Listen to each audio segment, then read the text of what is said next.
इंदुरीकर महाराजांचा मुलगा कृष्णानं त्याच्या बहिणीच्या लग्नात भावजींकडे 41 लाख रुपयांचं गिफ्ट मागितलंय। नक्की काय मागितलंय त्याने सांगतो, पण त्याआधी थोडक्यातला नक्की फॉलो करा। प्रसिद्ध कीर्तनकार निवृत्ती महाराज इंदुरीकर यांच्या मुलीचा ज्ञानेश्वरीचा विवाह सोहळा साहिल चिलप यांच्याशी मोठ्या थाटामाटात पार पडला। अहिल्यानगरमधील संगमनेर येथे तब्बल 100 एकर जागेत हा विवाह सोहळा संपन्न झाला।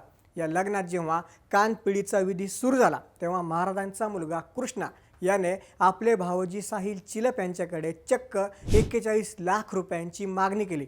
कृष्णाने ही मागणी एका महागड्या कारसाठी केली आहे। त्याने भावजींकडे 41 लाख रुपये किमतीची नवीन फॉर्च्युनर कार गिफ्ट म्हणून मागितली असून याचा व्हिडिओ सध्या सोशल मीडियावर प्रचंड व्हायरल होतोय।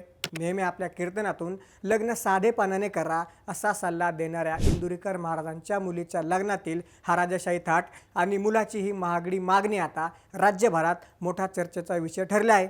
या लग्न सोहळ्याला मुख्यमंत्री, उपमुख्यमंत्र्यांसह अनेक दिग्गजांनी हजेरी लावली होती। महाराजांच्या कृतीवर आणि मुलाच्या मागणीवर तुम्हाला काय वाटतं? आम्हाला कमेंट्समध्ये नक्की सांगा। तशाच घडामोडींसाठी थोडक्यातला नक्की फॉलो करा। बातमी म्हणजे थोडक्यात।